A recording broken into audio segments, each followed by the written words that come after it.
I just want to sort of go back and reiterate a few things I said in connection with this third point, where the police factor into violence.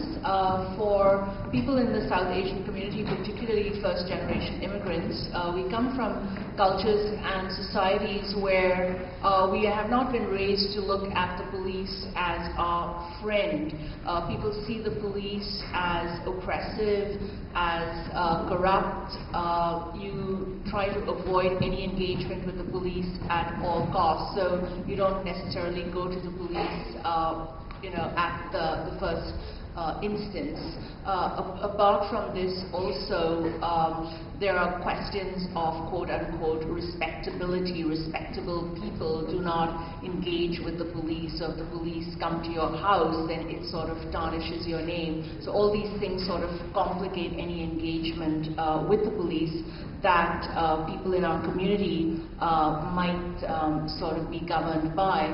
Another thing, and this relates both to directly talking about the police, but also more generally about the state.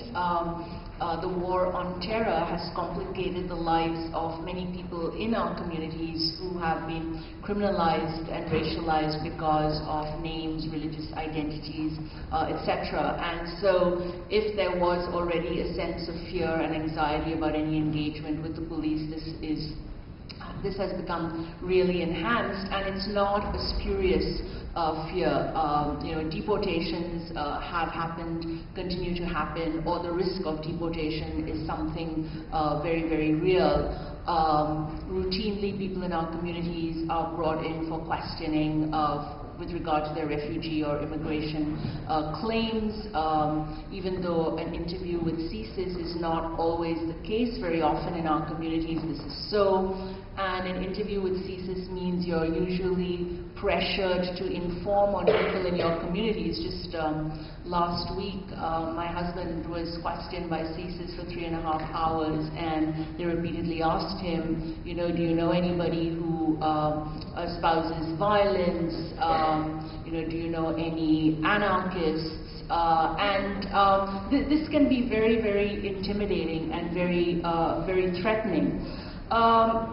Apart from this, some of the sort of encounters we've had, for example, women who have had to leave their homes because of violence, we then arrange for the police to escort them, because if they go and they take anything from their homes, they might be charged by their husbands as stealing from the domestic residence. So the police will go with them, but the police will be very, very quick, hurry up, we don't have a lot of time. The woman is already under a lot of stress, anxiety, there's no sense of what she is experiencing. In one case, the police actually came to the home where the woman and children were staying with the husband,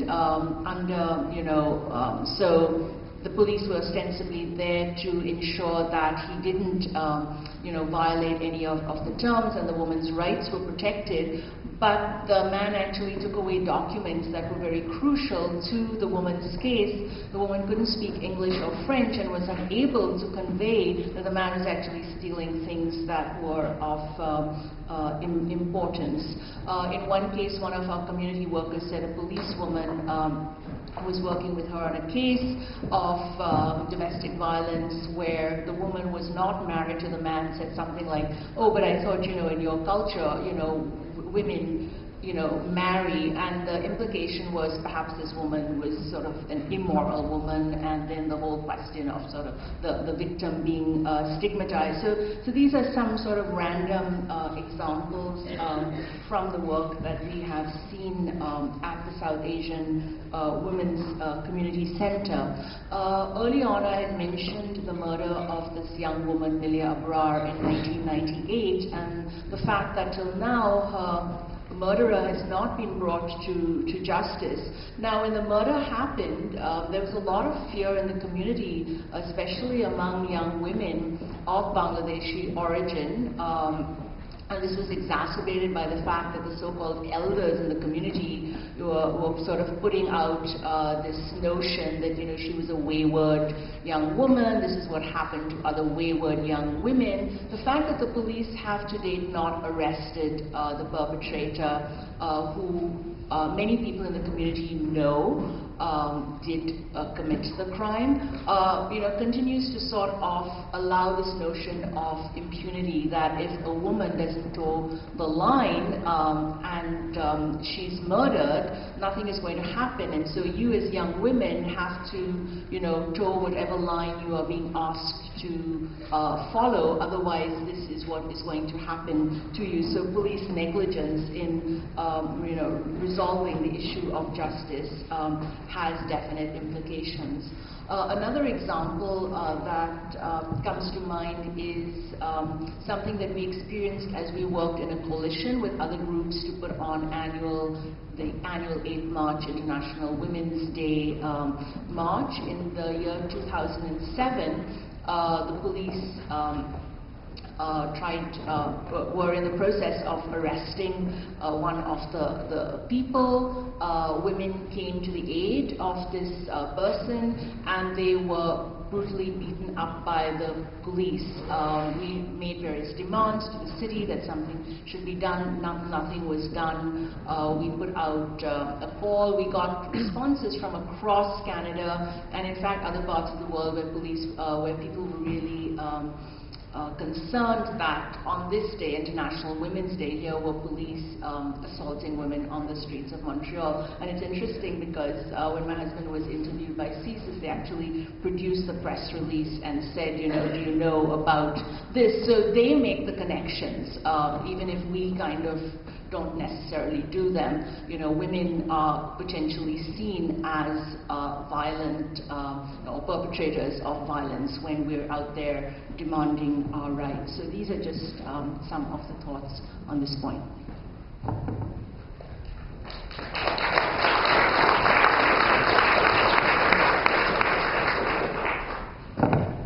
Okay, so in the context of prisons again, this question of police collaboration is essentially at the heart of the dilemma, right? Because if you're asking the system to protect people from violence that's happening as a result of the system itself, if you're asking the guards or the police within the prison context to intervene against gender-based violence inside, what's happening is you're actually making a community more susceptible to surveillance, to being put in protective custody, to isolation, and you're not stopping the violence from happening, you're just creating a further system of punishment and punitive measures and criminalization that doesn't prevent violence. If anything, it only encourages more violence in a cycle where people are going to become more susceptible as a result of this kind of surveillance happening. And this happens not just in prison, right, but it happens on the outside as well. And I think that maybe right now is a good time to talk about some of the hate crime bills and the hate crime measures, which in the US and here in Canada, and especially in Montreal locally, there's been a lot of debate about making gender-based and homophobic crimes into hate crimes and increasing criminalization of people who assault other people because they're trans, because they're queer, because they're gender non-normative. And again, you're looking at the same problem, right? Whereas these kinds of measures punish people from committing crimes, criminalize them, set them up for further, like putting them in a prison context where they're going to be subject to more violence. But punishing people doesn't stop people from being violent in the first place, right? And by having like increased police surveillance of places, say, where queers go, or where queer people or trans people or gender non-normative people are. So say there's like spaces for public sex in parks, where like homophobic violent acts could take place, having more police there just leads to more criminalization and further incarceration, right? So these are all questions that I think are important to bring up, both in terms of a prison context and in terms of an outside context, about like how police involvement and criminalization is not a preventative measure, which I think has already been touched on with some things already. We unfortunately only have about 15 minutes left before we need to move on for lunch. We had a couple of questions still for everybody on the panel. I think we're just going to have to limit it to one. The one that's going to actually unfortunately get cut off is looking at alternative strategies, but I want to just remind people that the next workshop at 2 o'clock is going to be focusing specifically on this issue. So for the panelists and other people here, I want to encourage you to come at 2 o'clock so that we can continue this discussion. But for now, I just want to ask one last question to get a sense of some of the strategies that you are using in your work or in your communities to confront both law enforcement violence and negligence and other forms of violence in your communities, be it alternatives to working within justice institutions, not necessarily full-on alternatives, but what is some of the work that you're doing to kind of build power within your communities and to build your capacity to be able to respond?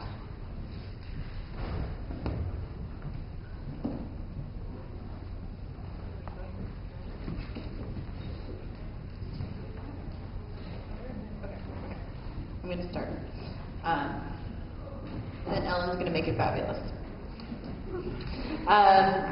So the question around sort of alternative justice and strategies that we've been using in our work in our community, I think going back to what I've been saying all along about the recognition of the laws that police are supposed to uphold in justice systems as colonial imposed laws, I think lends itself to an interesting discussion about the types of justice that we want to seek. A lot of my friends who are First Nation lawyers, I always encourage them to continue because I always think it's a good idea to feed them with their own system. And if you want to learn how to undo or decolonize or fight back, I think for us as Aboriginal people, we need to know the Indian Act inside and out, but we also need to know that so long as we're still living in this colonized, imposed state, that we are going to need allyship and support and all peoples as part of this struggle. We have seen some restorative justice models used and sentencing circles used in places like Saskatchewan and Manitoba, where the courts have tried to lend themselves to support quote-unquote traditional forms of governance. But what's interesting about those so-called traditional sentencing circles is they have to be comprised of RCMP, they have to be comprised of judges, they have to be comprised of lawyers. It looks the exact same as it does in a courthouse, only it's a nice circle in the forest somewhere. And so you still have these same types of problems that happen both with the types of sentencing, but those who get to impose the sentencing in the name of calling it quote-unquote traditional and in the name of trying to support our older ways of